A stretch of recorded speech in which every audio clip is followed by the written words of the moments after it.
my father loved gardening. And when I was young, he tried to get me interested in his hobby. Of course, as a young boy, I had other interests. But now, when I look out on nature and the plants and the trees all around me, I can understand his passion.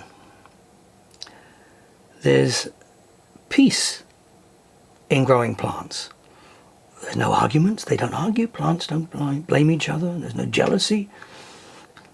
Plants don't get greedy. There's no hatred. It's only a world of living things working together.